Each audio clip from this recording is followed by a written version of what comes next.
Hola. Está bien, pero casi lo tengo que alejar un poco. Buenos días, gracias por venir todos al coloquio, que es el último de este ciclo anual, que ya sabemos que va a tener continuidad el año que viene. Y tenemos el privilegio de que nuestra presidenta, Rosa Menéndez, esté con nosotros presidiendo el acto. Nos ha avisado que la agenda la tiene muy ocupada, no sabe si va a poder quedarse hasta el final. Va a apurar al máximo como esa buena representante que es la institución. Le he pasado la palabra para que sea ella la que abra el acto. Muchas gracias, Guillermo. Ando un poco apurada, pero me apetecía estar aquí con vosotros, la verdad. Entonces, bueno, dentro de lo que puedo, también la agenda la encajo a veces un poquito a mi gusto, y hoy quería estar aquí, que es la última conferencia. Estáis haciendo desde luego una labor tremenda que quiero que quede en evidencia, quiero manifestarlo públicamente, y de verdad os animo a que organicéis la siguiente, que es anual, o esperáis ya para el otoño, o lo que sea, y contáis con todo mi apoyo. Y bueno, tengo unas palabras preciosas, porque os diré que yo lógicamente soy química de formación, y este campo me queda un poquito lejano, pero con vuestra ayuda, en este caso la de Guillermo, me voy metiendo un poco en el tema, me voy enterando y enamorando un poco de la conferencia, de la temática que hoy nos ocupa.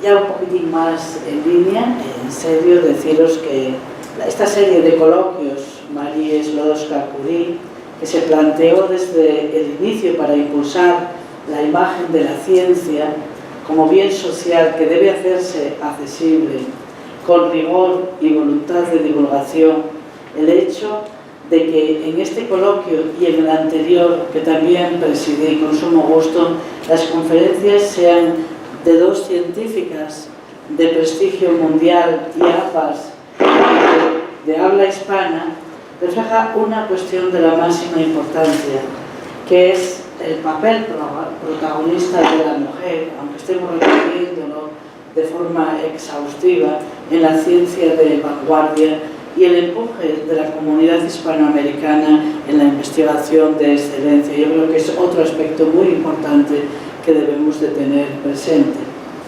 El coloquio de hoy nos va a servir además para resaltar la importancia que tiene en ciencia la valentía de aceptar retos límite y buscar con entusiasmo las fronteras del conocimiento.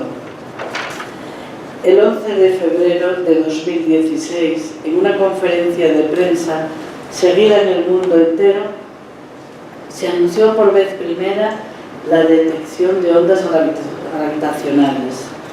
Es decir, que fue hace poco más de 2 años. La observación la realizó... Yo no me estoy moviendo, ¿eh? Eso lo hace... La observación la realizó la colaboración LIGO, que entonces comprendía ya a más de 1000 personas de instituciones en 16 países distintos, como un claro ejemplo de que la empresa de alcanzar nuevos territorios del saber requiere de la coordinación de muchas ilusiones y de mucho esfuerzo. En esa rueda de prensa fueron protagonistas 5 personas en representación del LIGO y de la National Science Foundation. Una de esas personas fue nuestra conferenciante de hoy, la profesora Gabriela González. Me han dicho que todos los amigos y los cercanos te conocen como Gaby. La detección de ondas gravitacionales se consiguió un siglo después de su predicción por Albert Einstein. La existencia de ondas para la gravedad es consecuencia directa de que ninguna información pueda propagarse a velocidades mayores que la de la luz. Ya en 1913, Einstein lo afirmaba públicamente. Contestando a su amigo Maxwell una vez completó su teoría de la relatividad general, tuvo a mano las herramientas para cuantificar qué eran estas ondas. Inicialmente se equivocó. A mí me encanta ver esto, desde luego da ánimos, ¿no? Para decidirse, que siempre tenemos miedo, no es ser incautos, pero a veces tenemos que ser un poquitín, yo creo que más decididos. Inicialmente, como decía, se equivocó, algo que Einstein no tenía ningún rubor en admitir. En una ocasión, Einstein se rió cuando su colaborador Leopold Infeld le comentó, antes de publicar juntos un libro, La evolución de la física, que le preocupaba que contuviera erratas. Einstein le contestó que ya había publicado muchos trabajos que eran incorrectos. Yo sigo reflexionando al respecto, como para publicar ahora, ¿verdad?, alguna cosa que es medianamente incorrecta. Bueno, aparecemos en titulares, pero bueno, tiene su justificación y su razón de ser. Es como aquello de que los americanos, pues, en el currículum cuentan los fracasos que han tenido cuando han intentado, pues, montar empresas, ¿verdad? Yo creo que es un tema cultural y que posiblemente a veces, en vez de maquillar resultados, conviene ser más directos, más honestos, aunque nos equivoquemos. Incluso después de superar esos errores iniciales, Einstein pensaba que la magnitud de las ondas gravitacionales era tan pequeña que jamás se detectaría. Aún así, llevado por el espíritu de afrontar los retos científicos con pasión y sin rendirse, intentó ahondar todavía más en el concepto de radiación gravitacional, con la esperanza de que abriera los secretos de cómo cuantizar su relatividad general, de forma análoga a lo que había sucedido con el electromagnetismo al comienzo de la física cuántica. Este panorama heredado por la física del siglo XX, que muchos pudieran considerar de derrota o cuando menos de controversia, fue recogido por los promotores del libro, Rainer Weiss y Kip Thorne. Aunaron sus esfuerzos e ilusiones para convencer a la comunidad científica que era posible medir con dispositivos láser desplazamientos menores que un radio atómico en cavidades Fabry-Perot de unos pocos kilómetros. Esta bendita locura contagió a muchos otros, entre ellos el escocés Ronald Webber, o a quien fue fundamental como director de la instalación, Barry Barish. Toda esta increíble puesta en escena de las ideas teóricas de unos visionarios y de la realización diseñada por audaces experimentales fue la que condujo finalmente a la esperadísima detección de las ondas gravitacionales. En 2017, Weiss, Thorne y Barish recibieron el Premio Nobel por su trabajo en la colaboración Virgo.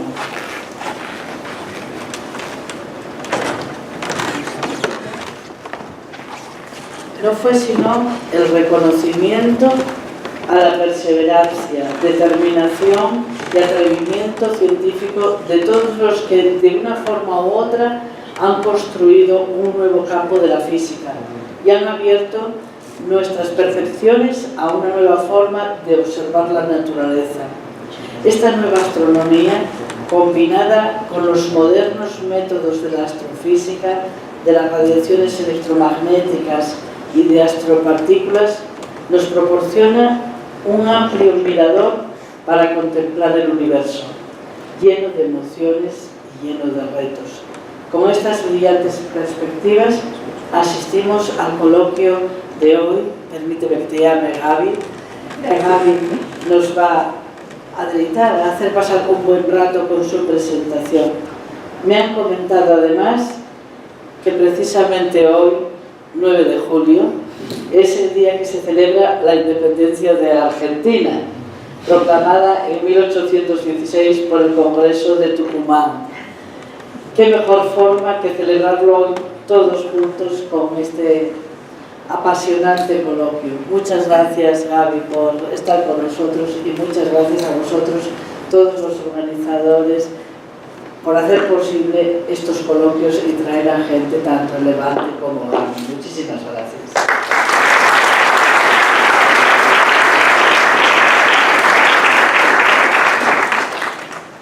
Bueno, me corresponde hacer una breve presentación de Gaby. Seré muy escueto, el currículum es larguísimo, extensísimo y además es apasionante.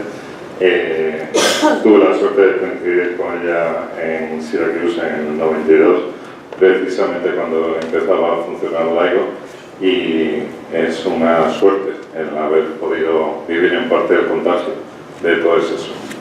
Gaby se licenció, se graduó por la Universidad Nacional de Córdoba, de ahí fue a Syracuse, en Estados Unidos, donde desde mi punto de vista tuvo la suerte de empezar a trabajar con Peter Solson, una de las personas más fundamentales para la interferometría láser de detectores. Terminó la tesis en el 95. Gaby tiene además la peculiaridad de que sabe perfectamente las partes teóricas de la relatividad general. De hecho, empezó siendo lo que diríamos hoy en día física teórica. Su tesis doctoral va sobre el movimiento browniano en péndulos de torsión y cómo eso acaba afectando al ruido que puede haber en detectores. Y en el 95, cuando terminó ya la tesis doctoral, fue a MIT LIGO con Rainer Weiss, ni más ni menos. Y de ahí ya pasó a Penn State con una plaza fija y de allá finalmente a la Universidad de Louisiana State University, LSU, donde además de ser una de las responsables del detector que está allá en Livingston, que por cierto ayer mismo comentaban que es el que funciona mejor de los dos, por algo será, pues además de todo eso ella ha sido la portavoz de LIGO durante 3 rondas, porque van cambiando cada 2 años, es por elección, así que ella fue desde el 2011 hasta el 2017. Es una suerte y un privilegio tenerla aquí, así que te doy la palabra, Gaby. Buenos días. Gracias.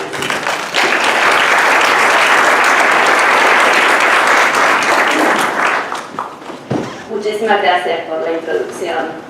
La verdad es que estoy un poco intimidada.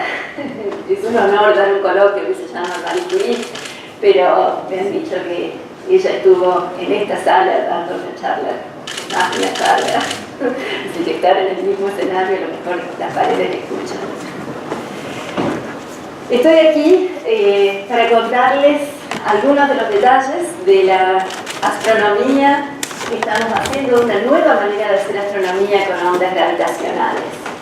Y a veces empiezo diciendo que esta historia empezó hace 1000 millones de años, pero en realidad voy a hacerlo un poco más corta esta vez, voy a decir que la historia empezó hace 100 años, un poco más de 100 años, cuando Einstein publicó la teoría de la relatividad general.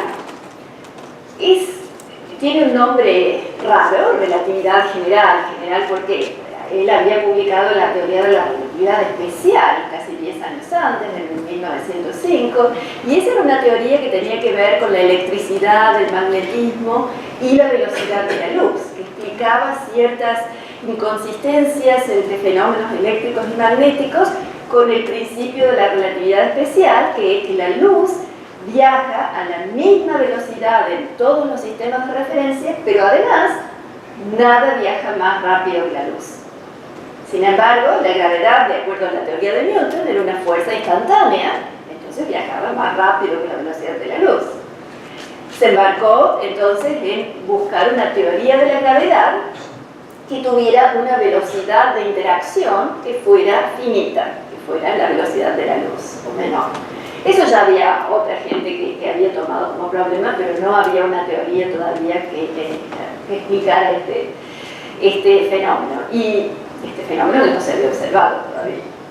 Por supuesto, la teoría de Newton tenía muchas predicciones que sí se habían comprobado bastante bien. La única que parecía que estaba un poquitito en desacuerdo era la órbita de Mercurio alrededor del Sol, que no encajaba perfectamente, pero por muy poquito, con la teoría de Newton. Einstein, entonces, con ayuda de otros amigos, desarrolló la teoría de la relatividad general, que es una teoría de gravedad en la cual, en lugar de asumir que las masas se atraen por una fuerza gravitatoria, la idea es que las masas somos nosotros, todos los átomos, todo lo que tiene masa en el universo, vive en un espacio-tiempo que es dinámico. Esas palabras suenan muy lindas, pero son muy misteriosas. La manera en que a mí me gusta pensarlo es que cuando yo pienso en el espacio-tiempo, me imagino un papel cuadriculado, pero en 3 dimensiones, que mide las distancias entre las esquinitas, con un reloj en cada esquinita midiendo tiempo. Los relojes están todos sincronizados y las distancias son todas iguales en los cubitos. Si hay una masa, lo que pasa es que cambian las distancias y cambian los tiempos. Ya las distancias no son todas iguales en este papel cuadriculado y los relojes no están sincronizados. Este es el Sol, esta es la grilla del espacio-tiempo, que está ahora deformada por la masa del Sol. Esta es la Tierra, que también es difícil ver, pero también deforma el espacio-tiempo un poco menos, porque la masa de la Tierra es mucho menor que la masa del Sol. Pero es la curvatura del espacio-tiempo lo que hace que la Tierra gire alrededor del Sol. Matemáticamente esta teoría es bastante más complicada. Aquí hay algunas fórmulas, a veces trato de evitar fórmulas, pero no pude hacerlo en este caso. La teoría se deriva de una ecuación y de esta ecuación se pueden derivar las mismas leyes de Newton con algunas correcciones. Y esa corrección, por ejemplo, explica mejor la órbita de Mercurio. Pero también tiene muchas otras predicciones.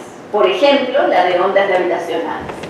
La teoría dice que la métrica del espacio-tiempo, la manera de medir reloj, de medir tiempos y medir distancias, está codificada en esta métrica que es como una matriz de 4x4, 4 porque hay 3 dimensiones espaciales y el tiempo.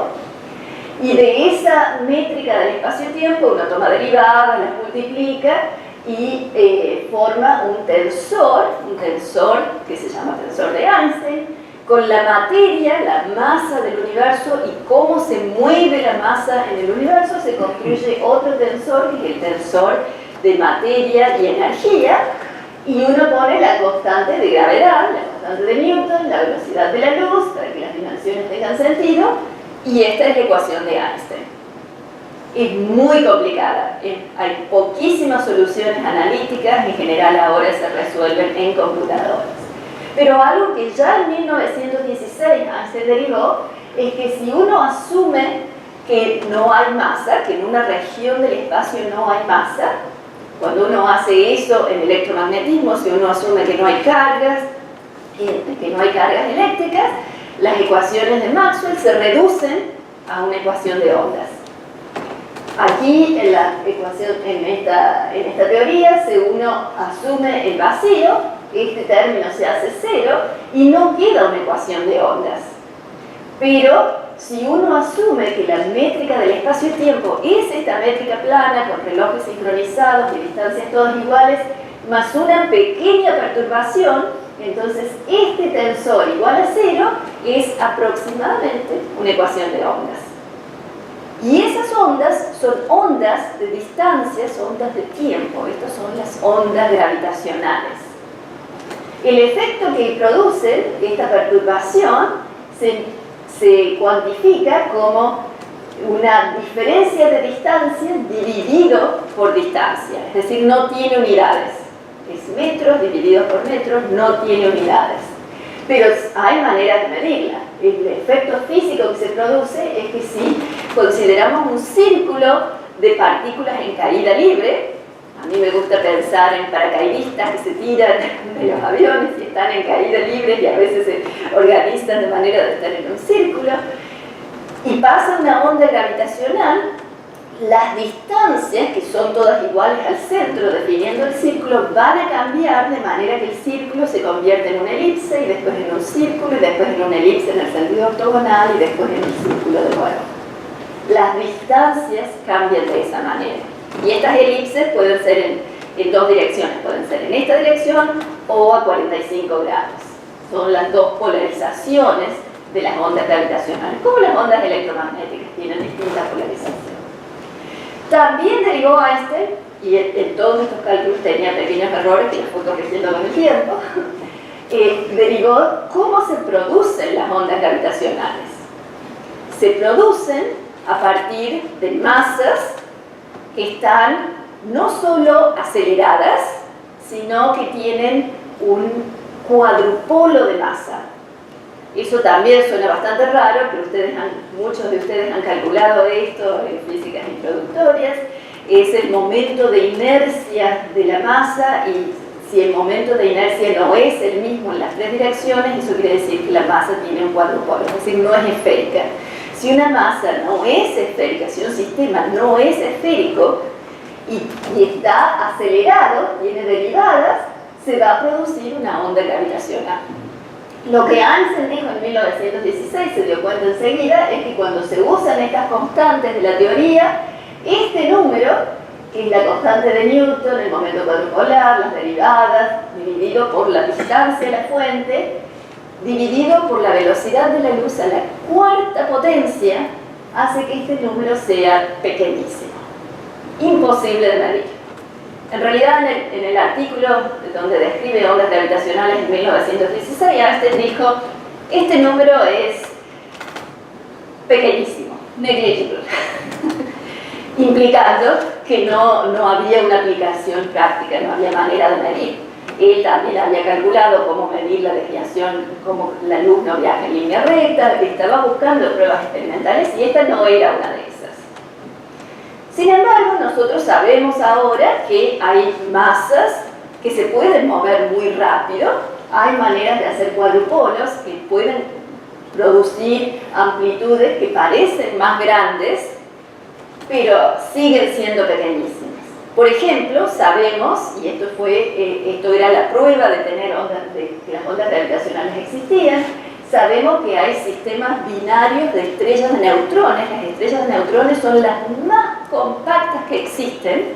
Son átomos muy, muy, muy pesados que están compactificados. Es la masa del Sol reducida al radio de una ciudad pequeña, no Madrid, mucho más pequeña que Madrid. Es un radio de alrededor de 10 kilómetros. Todo el Sol condensado en una esfera de 10 kilómetros de radio. Es la materia más densa en el universo. Y sabemos que existen porque algunas de esas estrellas emiten rayos de señales de radio muy colimadas que las recibimos en la Tierra, pero como la estrella está rotando y este rayo de señales de radio está en un eje distinto, cuando las recibimos en la Tierra lo que vemos son pulsos. Y estas señales se llaman pulsares, porque lo que vemos son estos pulsos de radio, que fue también una mujer estudiante graduada, Jocelyn Bell, que cuando descubrió estas señales no tenía idea de qué podía producirlas, incluso alguna gente pensaba, a lo mejor es una civilización extraterrestre. Pero no, eran estrellas de neutrones rotando, produciendo estas señales. Uno de esos sistemas, a esta altura ya hay varios sistemas que se han descubierto, tienen dos estrellas de neutrones, están girando una alrededor de otra, y este sistema no es esférico porque tiene dos estrellas de neutrones, está emitiendo ondas gravitacionales. Y porque está emitiendo energía, hay energía que se está yendo en forma de ondas gravitacionales, las estrellas se están acercando cada vez más. Eso produce ondas gravitacionales que vamos a medir con interferómetros. Antes de darles los números, déjenme mostrarles algunos otros detalles. Por ejemplo, que estas estrellas de neutrones que ponía antes, esto creía que era una película, ahí está. Como digo, se van acercando porque emiten ondas gravitacionales. Esa colisión, en el momento de la colisión, es cuando la amplitud de las ondas gravitacionales es más grande, cuando si estos son estrellas de neutrones se producen ondas electromagnéticas, si son agujeros negros no hay ondas electromagnéticas. Esta es la teoría, pero fue comprobada en los 70, a partir de los 70, con el descubrimiento del primer sistema binario de pulsares, dos estrellas de neutrones, una de las cuales era un pulsar, que se veían acercando una a otra. Este es el decrecimiento del radio de la órbita que sigue exactamente o tan precisamente como se puede medir la predicción de la teoría de la relatividad. Este fue un premio Nobel en 1992 a Roger Hooks, que era un estudiante graduado haciendo ese trabajo cuando se descubrió, y Joe Taylor, que fue un astrónomo que siguió haciendo estas mediciones, sigue haciéndolas ahora alrededor después de muchas décadas. Ahora, ¿cuán grandes son esas ondas gravitacionales que producen? Bueno, este sistema está bastante lejos de coalescer, van a faltar como 300 millones de años para que coalesca. Pero sabemos que hay otros que pueden coalescer más rápido. En nuestra galaxia no pasa tan seguido, se estima que en nuestra galaxia esto pasa una vez cada 10.000 años, demasiado tiempo para poder esperar. Así que uno tiene que pensar en un radio más grande, por ejemplo, el clúster de galaxias de Virgo, donde nuestra galaxia vive. En ese clúster ya hay muchas más galaxias. ¿Cuán seguido pasa una coalescencia de estas? Y más o menos una vez cada 50 años. Bueno, eso ya es más razonable, todavía es demasiado raro, pero podemos empezar a calcular cuál es la amplitud. La amplitud de ondas gravitacionales emitidas por un sistema coalescente de estrellas de neutrones en el clúster de Virgo de 16 megaparsecs tiene una amplitud H de 10 a la menos 21. 10 a la menos 21. 20 ceros y recién un 1. Si uno multiplica esto por la distancia de la Tierra al Sol, tiene unos átomos, unos diámetros atómicos. Es decir, estamos midiendo la fluctuación de la distancia entre la Tierra y el Sol por distancias atómicas, que por supuesto no es la precisión con la que medimos esa distancia. Por esto pensaba Einstein que eran probablemente algo que nunca se mediría. Antes de medirse también hubo bastante avance en calcular estas ondas gravitacionales. Y no sé si van a poder ver, pero no hace mucho, hace recién 15 años o menos, que se pudo resolver las ecuaciones de Einstein para dos agujeros negros que están girando uno alrededor del otro. No hay hidrodinámica, no hay física nuclear, aquí hay simplemente gravedad. Y se pensaba que la solución iba a ser bastante complicada cerca de la colisión de agujeros negros. Se sabía que antes de coalescer se produce una onda que parece periódica, aumentando en amplitud y en frecuencia, pero cuando coalescen, que es aquí a unos milisegundos, alcanza la amplitud máxima y después, a pesar de que cerca de los agujeros negros el espacio-tiempo es terriblemente complicado, fuera, lejos, en la Tierra donde estamos midiendo esta señal, la señal es bastante simple. Alcanza un pico y decae. Esto también dio mucho ímpetu a poder medir estas señales, porque se pueden buscar en ruido. Si uno sabe qué va a buscar, se pueden buscar estas señales. Estos no son los únicos sistemas que producen ondas astrofísicas, ondas gravitacionales. También las supernovas producen ondas gravitacionales, pero no sabemos muy bien la forma de onda, así que para buscar en esas tenemos que buscar lo desconocido, y tenemos maneras de buscar lo desconocido. Hay maneras en informática de hacer eso. La coalescencia de sistemas binarios, sean agujeros negros o estrellas de neutrones, sabemos cómo son las formas de onda, las podemos buscar. Estos pulsares, estas estrellas de neutrones, si están en nuestra galaxia, bueno, donde estén, no son completamente esféricas, van a producir ondas gravitacionales y esas van a ser periódicas, van a ser simplemente una onda sinusoidal, salvo que nosotros estamos en la Tierra y la Tierra está girando, así que tenemos que tener en cuenta el efecto Doppler cuando queremos buscar por esta señal. Pero en principio existen y los cálculos de la amplitud de estas ondas gravitacionales dicen que las podríamos medir si están en nuestra galaxia y lo suficientemente cerca. Y también ondas estocásticas, cuando están muchas ondas mezcladas. Y esas se producen cuando hay muchas ondas, por ejemplo, de coalescencias de sistemas binarios, pero también ese es el tipo de ondas que se produjeron en el origen del universo.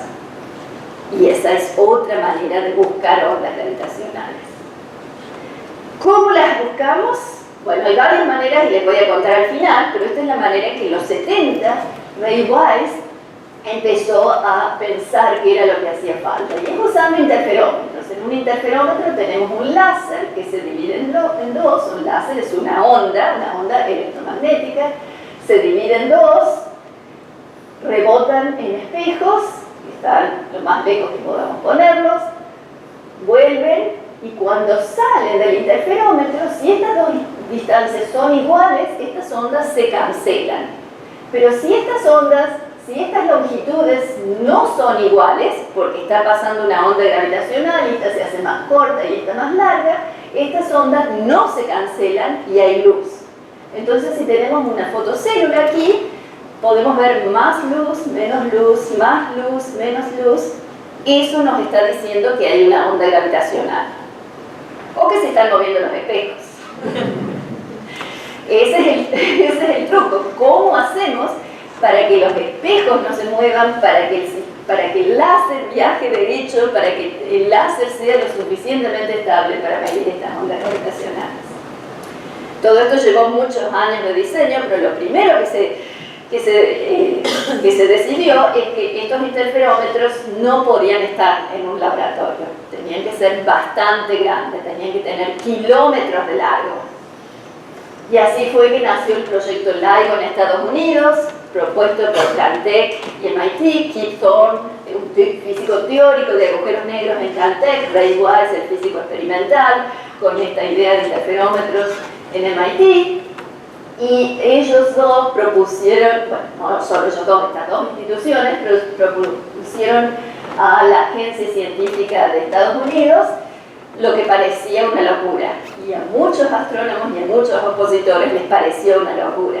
Era construir no uno, sino dos detectores en Estados Unidos, uno en Luisiana y el otro en el estado de Washington, de 4 kilómetros de largo, en donde el láser viajara en vacío para poder, y ya les voy a mostrar fotos, para tener la sensibilidad que hacía falta para llegar a ese 10 a la menos 21. Pero el proyecto era todavía más loco que eso, porque el proyecto decía, con la tecnología que existe ahora se puede llegar a tener sensibilidad de 10 a la menos 21, pero eso les decía yo que era la sensibilidad con la que se podían ver estrellas de neutrones una vez cada 50 años. ¿Quién paga tanto dinero para hacer un experimento así? La idea era que teniendo los observatorios se podían instalar mejor tecnología que se iba a desarrollar en la próxima década, de manera de instalar una segunda generación de detectores que iba a tener una sensibilidad 10 veces mejor. ¿Cómo medimos la sensibilidad? Bueno, esta es la manera en la que nos gusta graficarla a nosotros, que es el ruido. Estos no son ondas gravitacionales, es el ruido porque los espejos se mueven, porque el láser no es perfecto, porque los átomos en los espejos se mueven. El ruido como función de frecuencia. Aquí es la amplitud de la diferencia de distancia entre los dos brazos dividido 4 kilómetros, y noten que aquí está 10 a la menos 21, 22, 23. Y este es el ruido que medimos en el 2010 con los detectores iniciales del LIGO. Esto fue lo mejor que alcanzamos. Y esto parece ser mejor que 10 a la menos 21, pero no es tanto, porque en realidad cuando uno integra el ruido en una banda de frecuencia, uno en 100 hercios calcula 10 a la menos 21. Noten las frecuencias, estos son 100 ciclos por segundo, 10, 1000.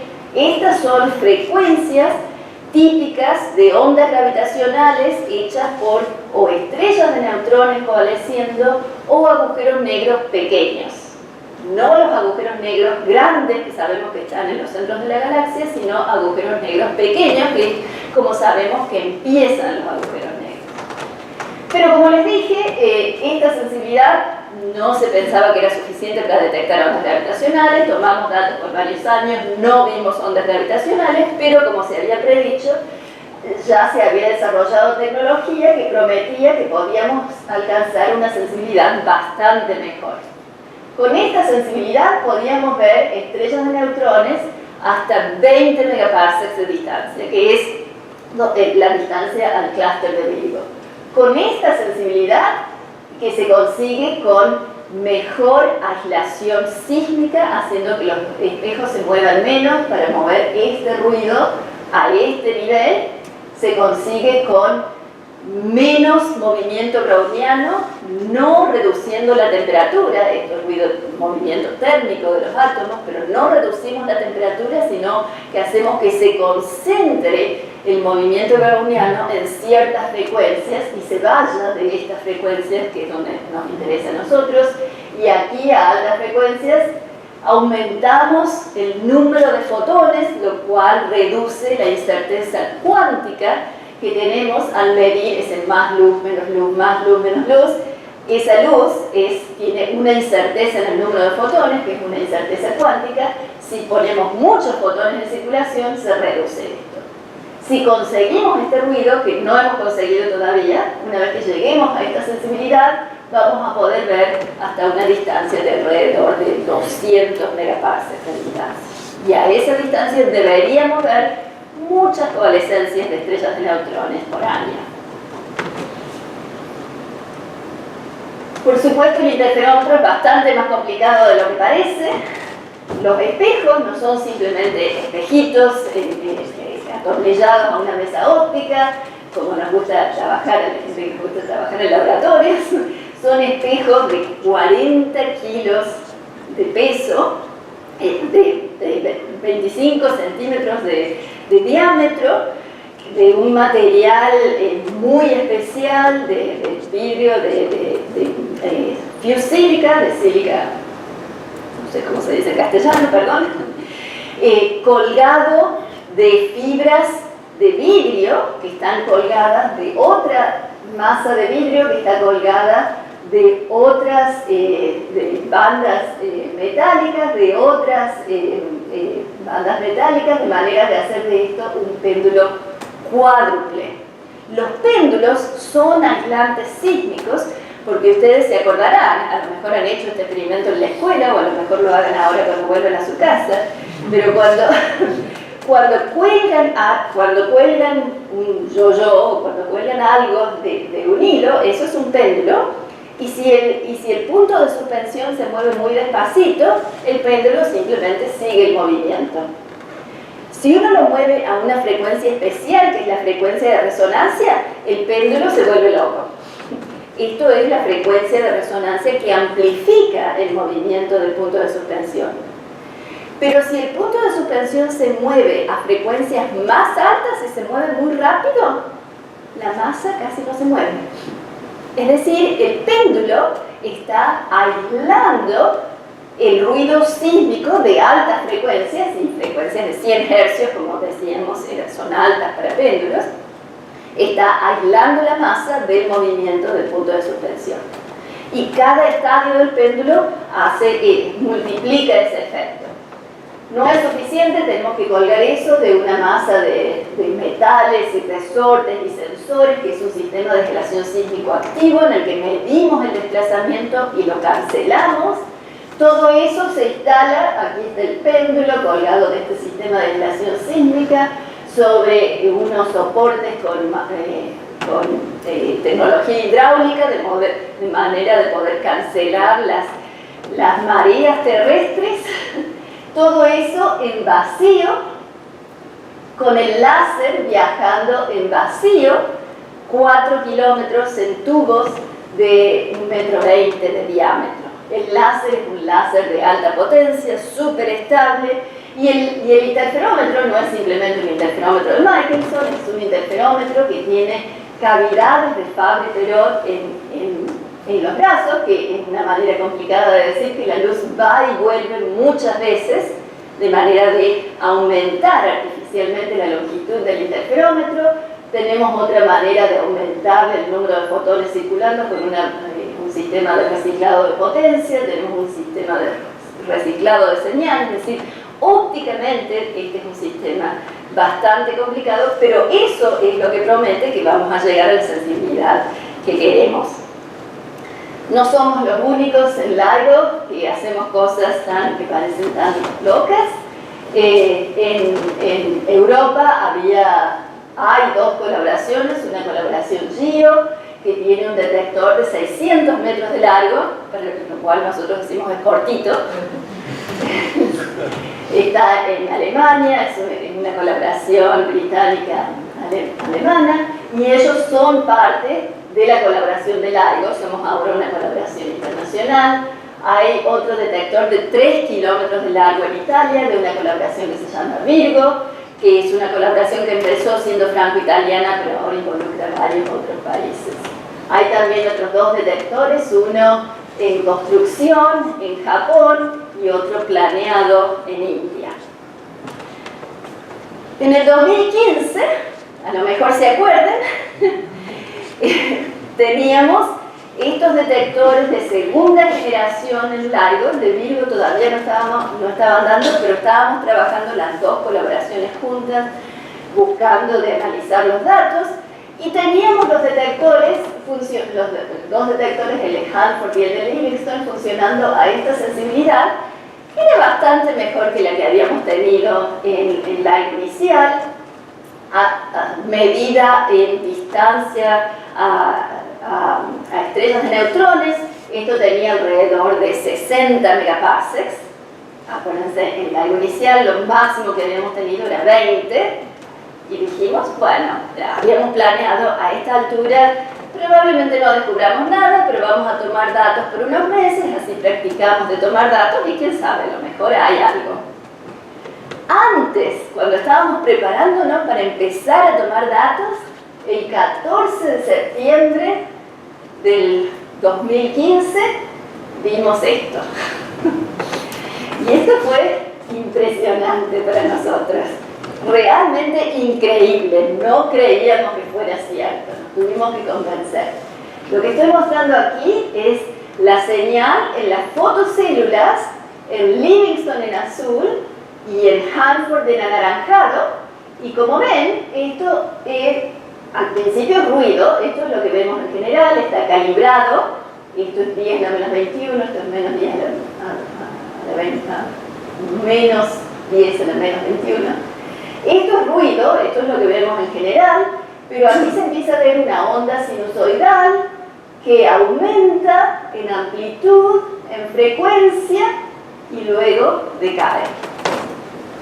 Cuando miran esta escala en tiempo, miren que esto es una fracción de segundo, esto quiere decir que estas ondas son de alrededor de 100 hercios cuando empiezan a decaer. Eso es una frecuencia muy baja para lo que se espera de coalescencia de estrellas de neutrones. En una coalescencia de estrellas de neutrones, uno espera que esta frecuencia sea alrededor de 1000 hercios. Así que esto parecía venir de agujeros negros. Agujeros negros bastante más pesados, bastante más grandes que la masa solar, que es la masa de las estrellas de neutrones. Y aquí muestro estas 2 señales superpuestas una sobre la otra, pero en realidad para mostrarlas así tuvimos que correr esta señal de Hanford 7 milisegundos. Porque llegó primero Livingston y 7 milisegundos más tarde a Hanford. Bueno, me gusta recordarle cada vez que hablamos de esto.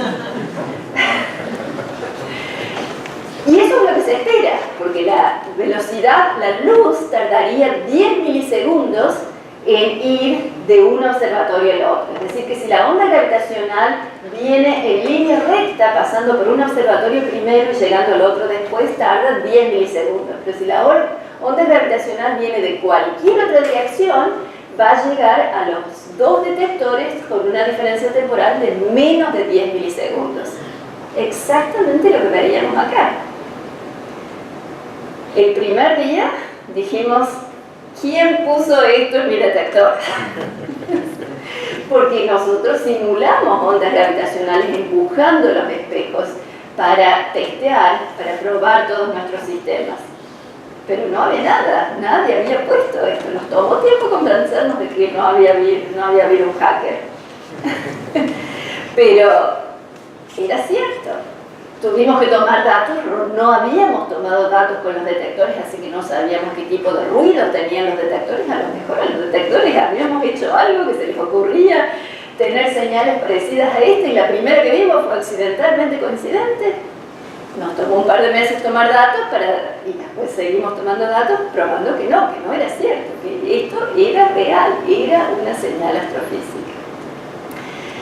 Y como decía, el 11 de febrero del 2016, es decir, casi 6 meses de trabajar y no dormir, pudimos decir allí en Washington, aunque había una conferencia de prensa paralela en Europa, porque habíamos hecho esto conjunto conmigo, estábamos Kip Thorne, Ray Weiss, yo era la líder de la colaboración LIGO, representando la colaboración, Dave Weitze, que era el director ejecutivo del laboratorio LIGO, y Franz Córdoba, la directora de la agencia científica de Estados Unidos, del National Science Foundation, en esta conferencia de prensa diciendo: lo hicimos, aquí estamos.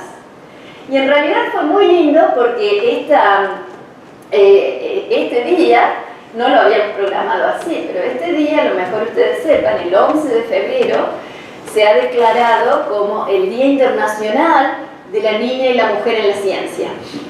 Y el 2016 fue el primer día que se celebró así. Se celebra todos los 11 de febrero, pero el 2016 fue el primero. Así que pusimos en Twitter una foto con las mujeres que estábamos en esa ocasión en Washington. La onda gravitacional fue, publicamos este artículo en una revista de física muy importante que se llama Physical Review Letters. La portada de la revista, apareció el mismo día del anuncio, fue la onda y el dibujo de los agujeros negros. Acá no ven, como no debería ser esto así, pero no hay escala ni de tiempo ni de amplitud, como les mostré antes, pero pueden reconocer ahora que esa es la onda gravitacional que medimos, y ese dibujo se hizo famoso. Apareció, por ejemplo, en vestidos, y no que diseñamos nosotros. Fue una compañía independiente también de una mujer que le gusta hacer vestidos con dibujos técnicos, y aquí hay, bueno, esta foto es muy oscura por suerte, pero ahí estoy yo con el vestido. Esta es Kelly Hoffman dando charlas TED. Pueden encontrar varios ejemplos de estos vestidos, hay corbatas ahora también con esto. Lo que les quiero hacer notar también es que este artículo fue firmado por la colaboración de LIGO y de Virgo, porque ya desde la época de los detectores iniciales nos habíamos puesto de acuerdo de que, a pesar de ser dos colaboraciones diferentes, íbamos a trabajar conjuntamente analizando los datos y publicando lo que hubiera, si fueran límites porque no se había observado nada o si eran descubrimientos. Cuando uno piensa en una colaboración, ¿qué piensan ustedes? Probablemente piensen en una lista de logos, y esta es incompleta, se nos hace incompleta casi todos los meses porque se añaden instituciones, pero en LIGO tenemos más de 1000 personas en 100 instituciones, en 20 países. Uno puede pensar en un mapa con los países. España tiene un grupo en LIGO, en Mallorca. Los líderes de la colaboración fueron primero Ray Weiss. Tenemos un sistema democrático, electos desde el 2003. Peter Solson fue el primer líder democráticamente electo. Peter y Ray son mis mentores, han sido mis amigos también, son las personas, mi familia en Estados Unidos, como lo llamo yo. Dave Weitze fue también líder entre el 2007 y 2011, vocero. Fui yo entre el 2011 y 2017 con Marco Cavaglia de la Universidad de Mississippi. Desde el año pasado, 2017, David Shoemaker de MIT, Laura Caronati de Georgia Tech. Estas son algunas de las fotos, pero en realidad la colaboración es más que logos, es más que países, es más que organización. Es muchísima gente, gente joven. Por ejemplo, era mi grupo de estudiantes y postdocs, ¿no? Los profesores en Luisiana el 11 de febrero, se veían todos muy, muy contentos. Y son gente joven los que hacen la colaboración. Cuando uno piensa en física o cuando uno piensa en ondas gravitacionales, a lo mejor piense en Einstein o piense en Joe Weber, que inició esto en los 60, o piense en Keith y Ray, o Ray y Peter. No somos todos hombres, no tenemos todos pelo blanco, somos mucha gente y muy joven y muy energética. Eso es una colaboración. Volviendo a la ciencia, para darles algunos detalles de esa primera detección, ¿cómo sabemos los parámetros de la detección? Lo que hacemos es comparar la señal del detector con muchísimos modelos de señales en las que variamos los parámetros. Y esos parámetros no son solo las masas, que son los ejes en masas solares de este gráfico, sino también la masa final y el spin final del agujero negro, es la distancia a la fuente y la orientación de la órbita con respecto al plano del detector, es decir, la forma de onda es distinta si la órbita está así o si está así. Y la localización, que depende sobre todo de la distancia temporal, pero también de la forma de onda y la diferencia de fase entre las dos señales. Es decir, hay mucha información que uno puede deducir de estas señales. Esto que se ve aquí son la correlación con los distintos modelos, y este es un contorno de 50% de probabilidad, de 90% de probabilidad, y proyectando esos contornos en los diferentes ejes podemos tener no solo una estimación del parámetro, sino también del error en ese parámetro. Esa primera detección decimos que tenía 29 masas solares y 36 masas solares inicialmente, y cuando colisionaron formaron una de 62 masas solares. 29 más 36 no es 62, es 65. Eso es porque 3 masas solares se fueron en energía gravitacional, m por c al cuadrado. Esa es la fórmula. Pero eso, por lo cual esta estimación no es la suma de estas dos. Todos estos números son relativamente independientes. La distancia fue 400 megaparsecs. 400 megaparsecs es mucho más de la sensibilidad que yo les decía que teníamos a 60 megaparsecs. Esa es la sensibilidad a estrellas de neutrones. Pero los agujeros negros producen ondas gravitacionales mucho más fuertes porque tienen más masa, entonces los podemos ver más lejos. Estos agujeros negros estaban a 400 megaparsecs de distancia. La localización es algo que con 2 detectores no se puede hacer muy bien, porque un detector es sensible a ondas gravitacionales viniendo casi en cualquier dirección, así que es como un micrófono. Con un micrófono uno no puede decir de dónde viene el sonido. Uno necesita por lo menos 2 micrófonos, y eso nos da en un plano de dónde viene el sonido, con lo cual es suficiente para nosotros humanos, y tenemos dos oídos. Pero si uno quiere saber en 3 dimensiones de dónde viene, uno necesita por lo menos 3 datos para triangular, y aquí teníamos solo 2. Esta no fue la única detección. Como les decía, empezamos a tomar datos en septiembre del 2015, habíamos planeado tomar datos hasta diciembre, terminamos trabajando en Navidad y Año Nuevo y terminamos de tomar datos en enero, y estuvimos muy contentos de haber decidido eso, a pesar de que odiamos perder esas vacaciones, porque el 26 de diciembre UTC, tiempo universal, pero 25 de diciembre todavía en Estados Unidos descubrimos otra señal, también de agujeros negros, pero más pequeños. Estos agujeros negros que tenían 8 y 14 masas solares en lugar de 35, de 36 y 29. Y también vimos un candidato en octubre, que no teníamos tanta confianza que fuera real, podría ser una accidencia coincidental. Ahora, con 2 señales, como tenían masas distintas, la duración de la señal en la banda de frecuencia de los detectores también es distinta. Esta fue apenas una fracción de segundo. Esta duró casi un segundo. Y lo que nos gusta decir a nosotros es que con esto no estamos mirando el universo, porque no estamos detectando ondas electromagnéticas, estamos escuchando el universo, porque estamos detectando otro tipo de ondas, con otro sentido, el sentido gravitacional. Pero al ser estas frecuencias en la banda auditiva, podemos ponerlas, podemos digitalizarlas, que de todas maneras están digitalizadas, podemos ponerlas en un parlante y hacérselas escuchar.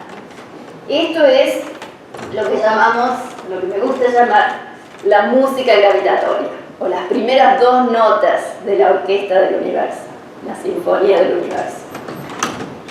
En realidad decepcionan un poco. Esta es la corta, esta es la larga. Así que, aprendiendo de los astrónomos que pintan de azul rayos ultravioleta, agregamos 400 Hz. Y suenan mucho mejor.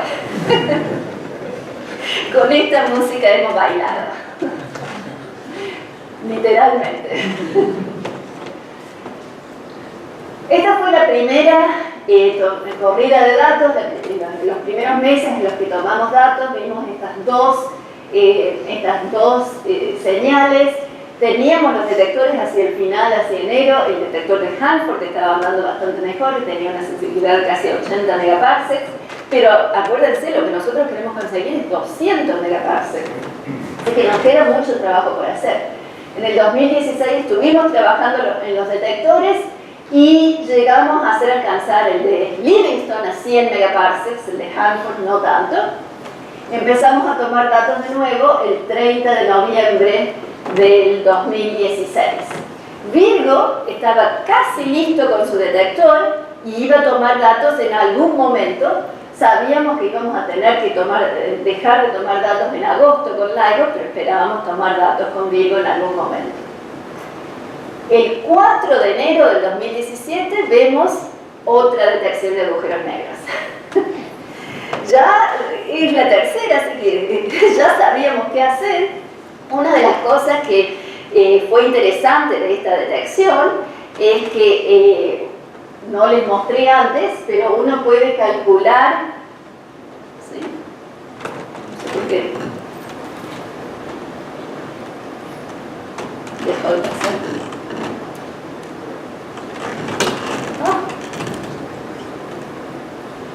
Me parece que se colgó mi computadora.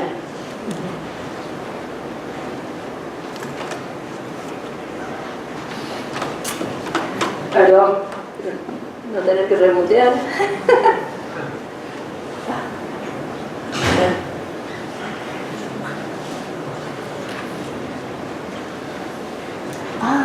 Claro. Físicos podemos detectar ondas gravitacionales, pero con tecnología de este estilo siempre nos falta. Me está quedando sin pila.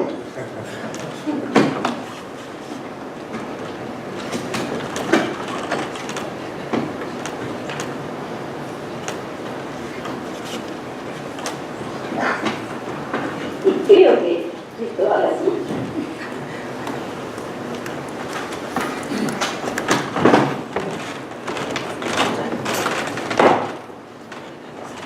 Perdón.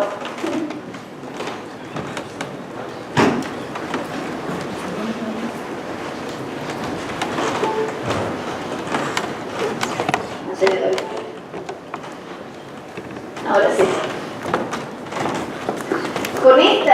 Con esta detección pudimos estimar otros parámetros que son unos parámetros que no nos salen tan bien, que son el spin de los agujeros negros antes de coalescer. El spin del agujero negro final es más fácil de estimar, pero el spin de los agujeros negros antes de coalescer es bastante difícil. Y de las detecciones que habíamos hecho en el 2015 y 2016, parecían ser pequeños, o por lo menos la parte de los componentes de spines que podíamos ver. Pero para la señal de enero del 2017, parecía ser negativo, lo cual quería decir que los espines, aún si eran pequeños, no estaban orientados de la misma manera, lo cual nos dio lugar a hacer una imagen que no creo que se vea allí, pero es una imagen muy bonita de agujeros negros que están girando con espines torcidos uno con respecto al otro. Eso fue el 4 de enero. En junio detectamos otra onda gravitacional, también de agujeros negros. Ya para esta altura estábamos medio aburridos de esto, pero Virgo estaba por empezar a tomar datos, y comenzó a tomar datos el 1 de agosto. El 1 de agosto, pero nosotros teníamos que dejar de tomar datos el 26 de agosto. Así que a esa altura decimos, bueno, ya tenemos detecciones de agujeros negros, a lo sumo practicamos de tomar datos con 3 detectores. Por suerte, el 14 de agosto vimos otra señal de agujeros negros, pero esta vez con 3 detectores. Esta señal se puede ver, este es un sistema de color, no les expliqué antes, pero el color representa la amplitud, esto es la frecuencia, esto es el tiempo. Aquí se ve que la señal va aumentando en amplitud y en frecuencia hasta que decae, desaparece. Esta era la señal en el detector de Livingston, que es más fuerte porque se veía mejor, era el detector más sensible. Esta es en Hanford y esta es en Virgo, que apenas si se puede ver. Sin embargo, eso ayuda a localizar la señal mucho mejor. Estas son las localizaciones de las señales que habíamos descubierto antes con 2 detectores. Esa es la localización con Virgo. Es decir, podemos triangular. Así que ya para este entonces estábamos muy contentos. Teníamos detecciones de agujeros negros para hacer astrofísica con agujeros negros, que estos son nuestros agujeros negros, nuestros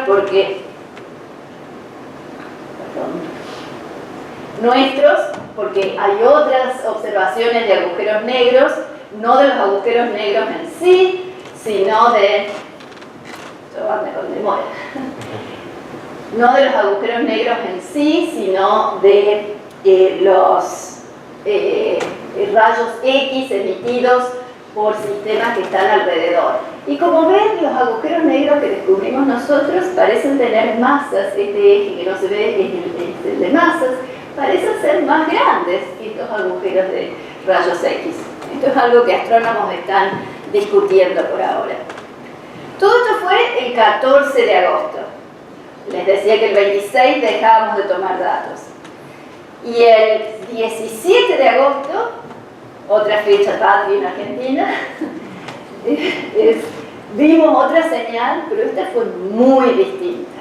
Esta fue una señal que duró, pero casi 100 segundos en nuestra banda, es decir, no la pudimos escuchar porque la amplitud no era tan fuerte, pero si poníamos el modelo de señal que habíamos encontrado, se escuchaba perfectamente, pero además parecía estar muy correlacionada con una señal de rayos gamma que se vio en el satélite de Fermi. Recibimos esa alerta de Fermi al mismo tiempo que nuestros sistemas estaban analizando la señal del LIGO.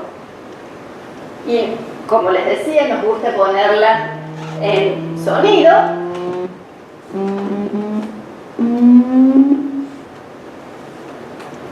No debería sonar así. Hay algo que está andando mal. Oh, perdón, esto nunca había pasado, por supuesto. Siempre pasa algo todo por primera vez.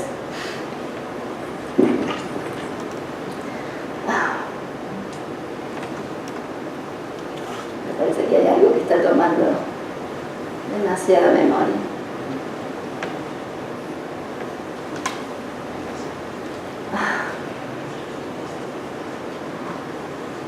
A lo mejor es el streaming.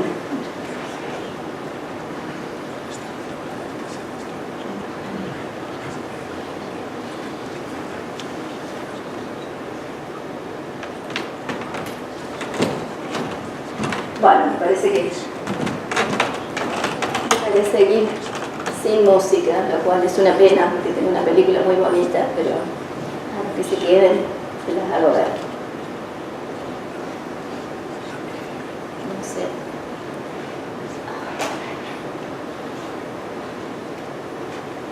Está todo muy lento.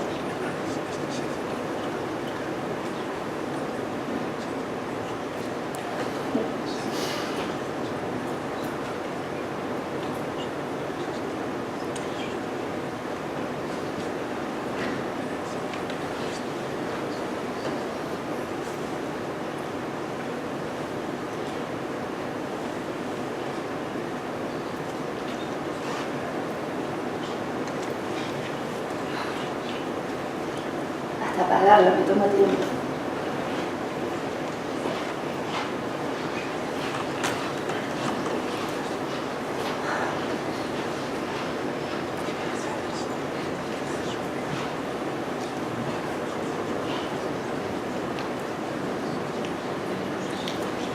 Bueno.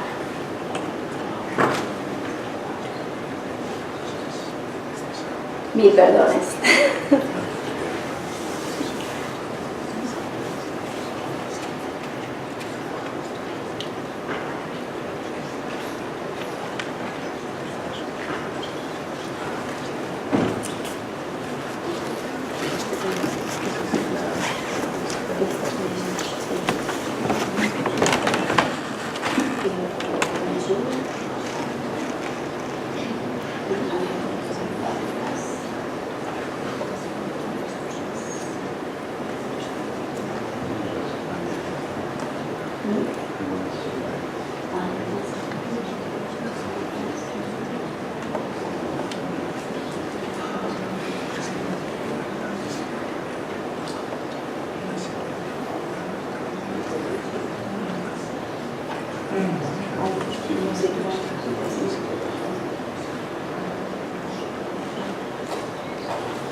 Bueno, el sonido no se escuchó tan lindo, pero esta era la detección de ondas gravitacionales que demoró, acá mostramos nada más que los últimos pocos segundos, pero estuvo como 100 segundos en nuestra banda de frecuencia. Esto era varios cientos de hertz cuando decaía, y a menos de 2 segundos más tarde se veía esta señal en el satélite de Fermi de rayos gamma.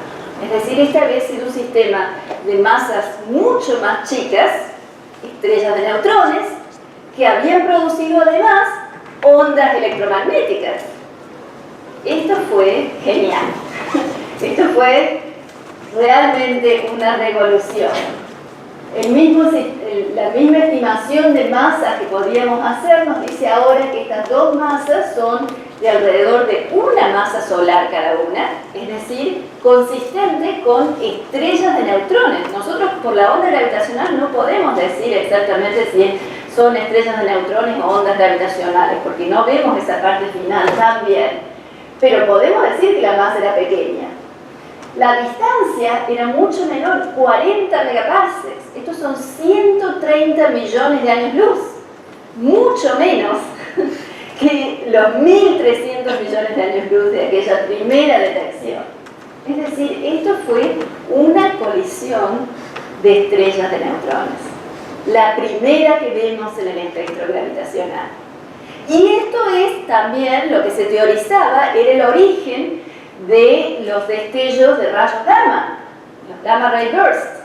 Esto es algo que se venía observando desde hacía mucho tiempo. Algunos que son un poco más largos ya se sabía que venían de supernova, porque se había visto una supernova al mismo tiempo que el rayo gamma, pero estos más cortos se suponía que venían de colisiones de estrellas de neutrones. Pero aquí vimos los rayos gamma y la colisión, la onda gravitacional al mismo tiempo. Y no fue solo eso todo. También, como teníamos 3 detectores, porque estaba Virgo allí, pudimos localizar la señal. Esta es la localización que se podía hacer con el satélite de Fermi. Esto es la localización que podíamos hacer con los 2 del LIGO. Pero esto es lo que podemos hacer porque estaba Virgo allí. Entonces astrónomos empezaron a mirar en esa dirección y descubrieron una galaxia que 20 días antes de esta detección no tenía nada en este lado, pero unas horas después de la detección, 11 horas después de la detección, cuando era de noche en esa dirección para poder ver con telescopio, se veía una manchita azul, que luego se volvió roja. Y se vio esto en muchas longitudes de onda. Es decir, esto fue un descubrimiento monumental, porque no fueron solo ondas gravitacionales. Publicamos de nuevo un artículo con LIGO y Virgo acerca de esta detección de ondas gravitacionales de un sistema binario de estrellas de neutrones, sino que también publicamos otro artículo con todo. Esto no es la lista de autores, la lista de autores tiene 3.000 nombres. Esta es la lista de colaboraciones en este artículo. Son colaboraciones de detectores de neutrinos, de detectores electromagnéticos de todas longitudes de onda, y LIGO y Virgo. Uno de los dibujos, una de las figuras, muestra no solo la detección de ondas gravitacionales y de rayos gamma, que fueron las primeras que se vieron, sino las que se vieron en otras longitudes de onda. Por ejemplo, en rayos gamma se siguió mirando, pero no se vio nada más en esa longitud de onda. En la longitud óptica se vio primero más azul, después roja, pero la roja se volvió más fuerte, más intensa, la azul más débil. Después se vieron rayos X y después se vieron en radio y en rayos X. Es decir, todo el espectro electromagnético estaba aquí. Y esto fue muy importante porque una de las teorías acerca de estrellas de neutrones es que cuando coalescen, los átomos tan pesados de las estrellas de neutrones chocan unos con otros a tanta velocidad que consiguen formar, que es muy difícil en la naturaleza, consiguen formar átomos más pesados que el hierro. Y eso, por ejemplo, son los metales preciosos. El oro, el platino, la plata, son todos tienen bastantes más protones y neutrones que el hierro. Y el hecho de haber visto las ondas electromagnéticas en rojo más que en azul al principio, apoyan esa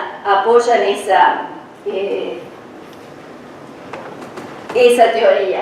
Aquí puse, a lo mejor no se alcanza a ver, pero este es un titular. Esto no salió en la primera plana de todos los diarios, como la primera detección, pero sí salió en la primera plana de todas las revistas científicas y salió en la segunda o tercera plana de varias otras publicaciones. Este, por ejemplo, es Business Insider.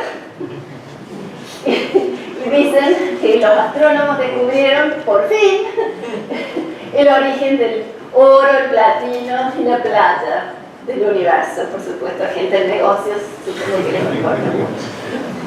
En física, en realidad, lo que hacemos es colorear la tabla periódica para saber de dónde vienen los elementos. El hidrógeno y el helio sabemos que se produjeron en el Big Bang, son los elementos fundamentales. Hay algunos pocos que se producen en rayos cósmicos. Estos son elementos que se ven en el Sol, en la Tierra, pero hay muchos otros que Sabemos que vienen de supernovas, pero las supernovas no eran lo suficiente como para explicar otros elementos más pesados, que son los que ahora pensamos vienen de estas estrellas de neutrones. Todavía no tenemos los datos, a pesar de los titulares que se han publicado, todavía no tenemos todos los datos para confirmar esto, pero los vamos a tener. Teniendo NASA entre los colaboradores, tenemos una película muy bonita mostrando esto, aunque sale medio cortada. La idea es que hay dos estrellas de neutrones produciendo ondas gravitacionales, producen los rayos gamma colimados y producen ondas electromagnéticas más isotrópicas. Hay ondas de choque que también son más isotrópicas, y esas son las que se ven más tarde. Esas fueron las ondas de radio y las ondas de rayos X, que todavía se están observando proviniendo de ese mismo origen. Es decir, esto fue monumental. Hay muchas otras conclusiones que se pueden sacar. Por ejemplo, podemos decir que las estrellas parecen ser más compactas de lo que algunas teorías dicen, así que podemos descartar algunas teorías de composición de estrellas de neutrones. De la distancia de esta diferencia de menos de 2 segundos después de haber viajado 130 millones de años, podemos poner un límite a la diferencia entre la velocidad de ondas gravitacionales y la velocidad de la luz. Ese es un test de la teoría de la relatividad general y está bastante bien, es el test más preciso de la velocidad de las ondas gravitacionales.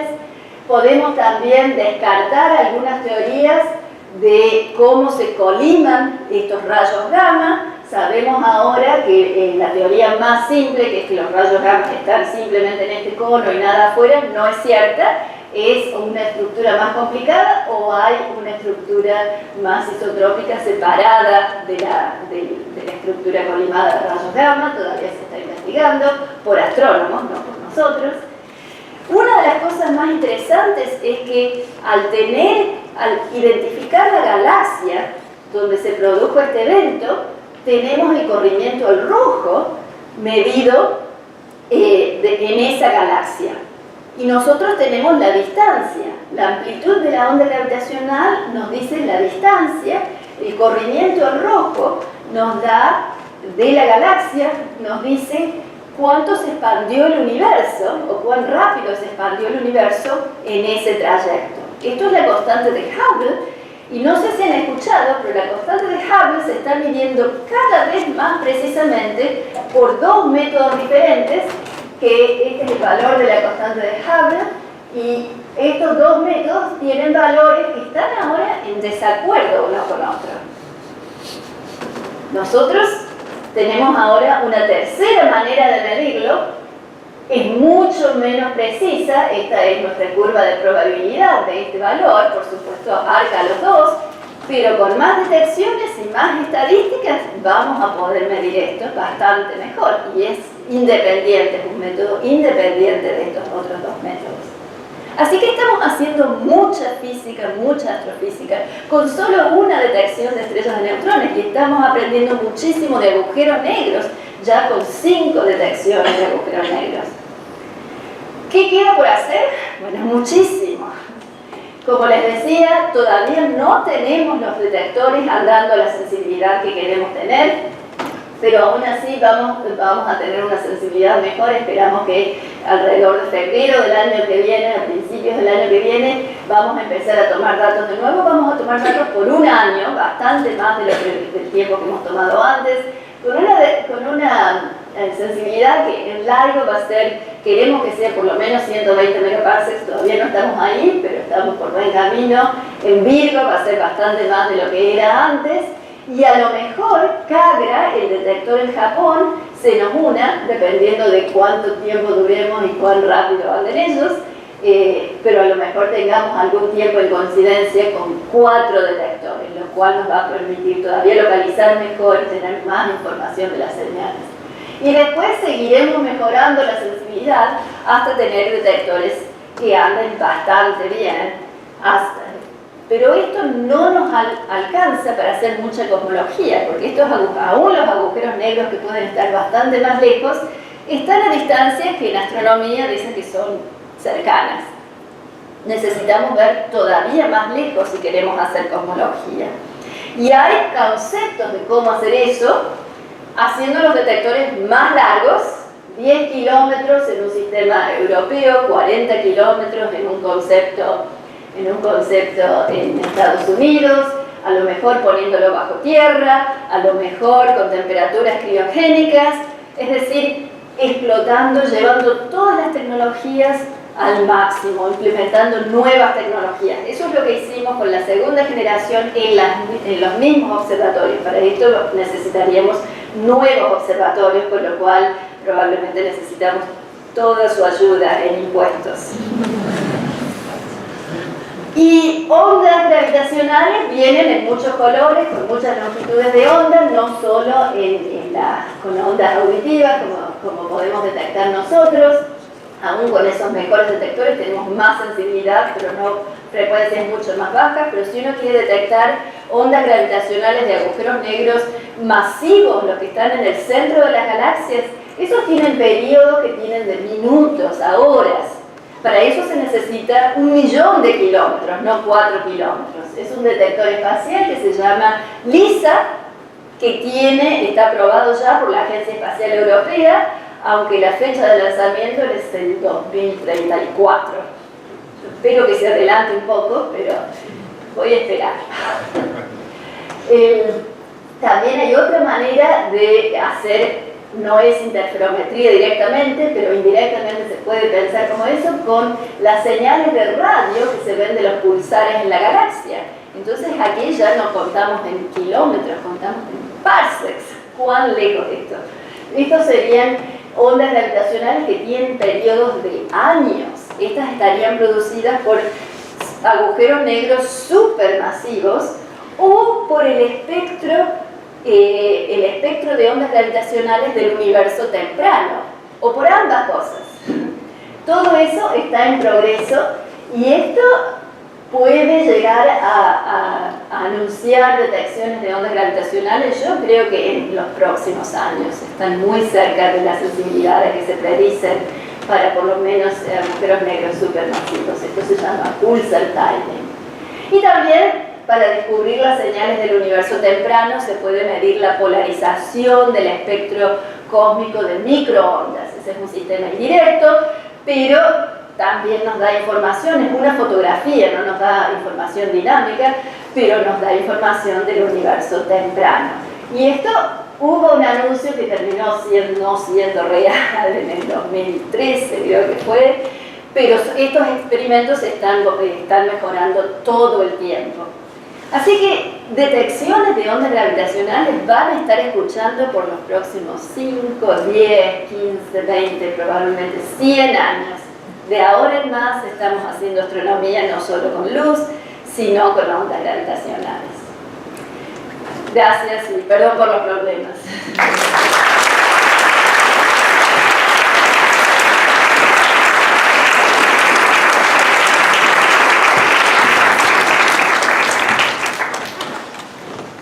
Me encantaría contestar preguntas en tiempo. ¿No? Sí, abrimos un turno de preguntas.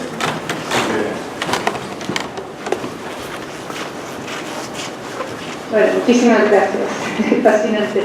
Una pregunta que a lo mejor es muy tonta, pero estamos hablando de detectar unas ondas que se están produciendo lejísimos, a 130.000 millones de años luz, viendo cómo afectan el movimiento de fotones.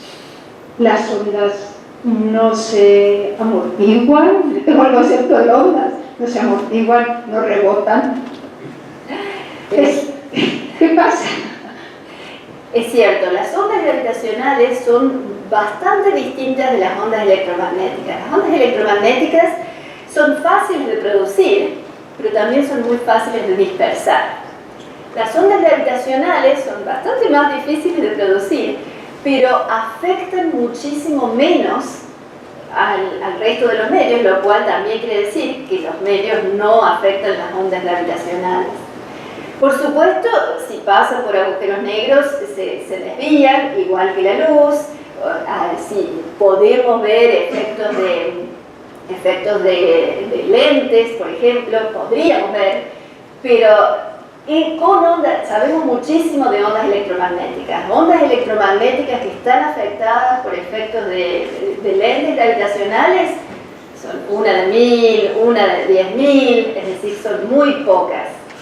Efectos de lentes en ondas gravitacionales esperamos ver alguna vez, pero la verdad es que no sabemos mucho. Pero lo que es importante es que cuando recibimos ondas gravitacionales aquí, han sido afectadas poquísimo por todo lo que hay en el medio, salvo por la expansión del universo, que afecta la frecuencia. Pero eso es por eso podemos medir la constante de Hubble si tenemos el corrimiento rojo del origen. Pero la señal en sí es información pura. Muchas gracias.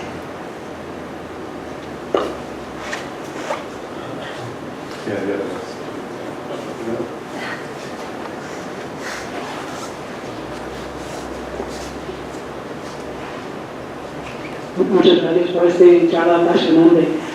Yo quería preguntar, en el futuro, dentro de unos miles de millones de años, cuando se colisionen la Andrómeda con la Vía Láctea, la combinación de los agujeros supermasivos, ¿este onda de gravedad que crea sería capaz de matar a todos nuestros nietos? Como decía antes, en realidad el efecto de las ondas gravitacionales es pequeñísimo, así como lo calculó Einstein, son muy, muy difíciles de producir. Esta señal, que para nosotros es muy cercana de esta colisión de estrellas de neutrones, pasó a 40 megaparsecs y tuvo esta amplitud. Es decir, ¿cuánto más cerca tendrían que estar para que nosotros cambiemos, digamos, longitudes por 10%? Es algo que probablemente nos afectaría muchísimo. Estamos diciendo de ir de 10 a la menos 21 a 10 a la menos 1. Es decir, tendrían que estar 10 a la 20 veces más cerca. Eso es casi en el sistema solar. Así que no hay que tenerle miedo a las ondas gravitacionales. Muchas gracias por una charla excelente. Mi pregunta es, ¿cuál es la ventaja de enterrar los detectores? Y la pregunta, digamos, siguiente es, ¿cuál es la vía, digamos, más práctica para incrementar su sensibilidad? Que parece que en principio parece que es la longitud, no es incrementar longitud. Pero bueno, ¿por qué y cuál es la ventaja? Sí, yo les mostré ese gráfico, no sé si voy a poder volver, pero ese gráfico del ruido que teníamos en LIGO inicial, que lo hicimos bastante más bajo para LIGO avanzado. El ruido a bajas frecuencias es casi vertical. El hecho de poner péndulos y sistemas de aislación sísmica hace que ese ruido sea una pared, nosotros lo llamamos la pared sísmica. Y al hacer del péndulo simple un péndulo cuádruple y al usar aislación sísmica activa, corrimos esa pared, lo cual quiere decir que podemos ver señales de frecuencias más bajas, eso quiere decir agujeros negros más grandes.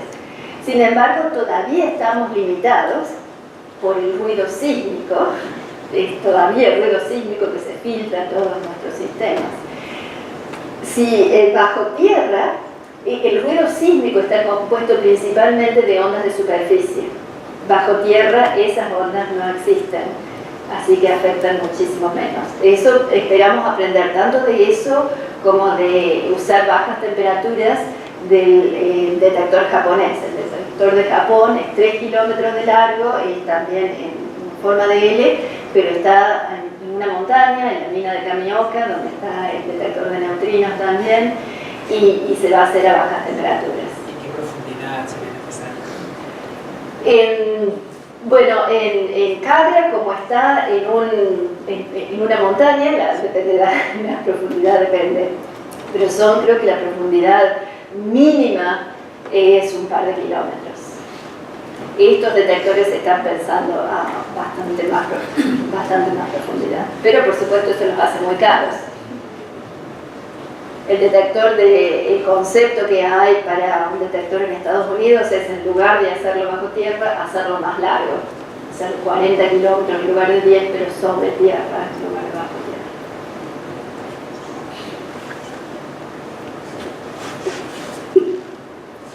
Gracias, mi padre, también por esta charla tan chula. yo tengo curiosidad de saber cómo ocurrió la coordinación entre Fermi y LIGO con la detección de la kilonova. O sea, me ha parecido que has comentado que Fermi os dio la señal cuando detectaron los gamma rays. No sé si nos puedes contar un poquito la historia de cómo os coordinasteis entre vosotros. Sí, fue una historia muy interesante. En realidad Fermi es un satélite que hace públicas sus detecciones inmediatamente. Entonces nosotros estamos recibiendo esas alertas públicas. Además tenemos acuerdos para intercambiar datos de menor amplitud, pero estas señales las señales de Fermi son públicas. Pero también teníamos acuerdos firmados con todas esas colaboraciones que son autoras de ese artículo, teníamos acuerdos firmados de manera de nosotros mandar alertas a todas estas colaboraciones apenas pudiéramos. Y con esta detección en realidad la historia es muy interesante, porque yo dije que fue una detección que se dio en 3 detectores. En realidad eso no empezó así. Fue una detección que se dio nada más que en Hanford, porque en Livingston, en el detector de Luisiana, un par de segundos antes de la coalescencia, hubo un destello de ruido muy grande que hizo que se vetara esa porción de tiempo automáticamente. Es decir, nuestros sistemas de alerta automáticos dijeron en Livingston hay un falso positivo. En Hanford hay algo, en Virgo no hay nada, así que era nada más que un detector, no se produjo una alerta de ondas gravitacionales. Pero estaba esta alerta de rayos gamma que se reciben bastante seguido. Rayos gamma, de estos rayos gamma hay bastante seguido. Pero uno de nuestros colaboradores estaba suscrito, uno puede suscribirse seleccionadamente, y estaba suscrito a señales aun cuando ocurriera nada más que un detector. Entonces él en su teléfono recibió el alerta de la señal en Hanford y la señal de Fermi y dijo, esto parece interesante, y a mano vio que en la señal en Livingston acá estaba este destello de ruido que nos tomó un poco de tiempo restarlo de manera de poder ver la señal claramente, pero se veía la señal detrás del ruido. Entonces dijimos, ahí hay algo. En Virgo no había nada, pero el hecho de que no hubiera nada en Virgo quería decir que el sistema provenía de la zona, de la dirección que minimizaba la sensibilidad de Virgo, y eso sabíamos que Virgo podía detectar porque 3 días antes habíamos hecho una detección de agujeros negros con Virgo, en donde se veía la señal en Virgo. Así que con todos estos datos tuvimos que limpiar el ruido en Livingston, entender que no estaba en Virgo, pero que estaba. Y con estos 3 detectores hacer la localización, eso nos tomó un par de horas, pero ya habíamos mandado la alerta. Enseguida mandamos la alerta a todos los astrónomos diciendo, prepárense porque acá parece haber una onda gravitacional. Sabíamos que las masas eran pequeñas porque la señal de Hanford era bastante larga. Prepárense que acá parece haber una señal de estrella de neutrones. En un par de horas tuvimos la localización con los datos de los 3 detectores y ahí empezaron los astrónomos a rastrear de dónde venía. Relacionada con la misma pregunta, ¿también fue casualidad que Fermi lo viera o es normal que justo cubriera esa región del cielo? En realidad fue bastante suerte. Fermi está mirando y mira casi todo el cielo, casi la mitad del cielo en cualquier momento, pero estaba... es un satélite, así que va rotando y va mirando distintas partes del cielo, y estaba por entrar en lo que se llama la anomalía del Atlántico del Sur, South Atlantic Anomaly, en donde se vuelve ciego por unas horas. Y la localización de Fermi en realidad es tan pobre comparado con otras cosas que pueden hacer, porque la señal estaba ya un poco mezclada con esta, pero estaba mezclada con el ruido que venía de esta South Atlantic Anomaly. Pero el satélite de Integral, que mide no las mismas energías, pero energías también en rayos gamma, rayos X, vio una señal al mismo tiempo, que se descubrió después. Así que tenemos confirmación independiente. Salvo que haya alguna pregunta, agradecerte el coloquio y el esfuerzo, un buen rato que llevamos.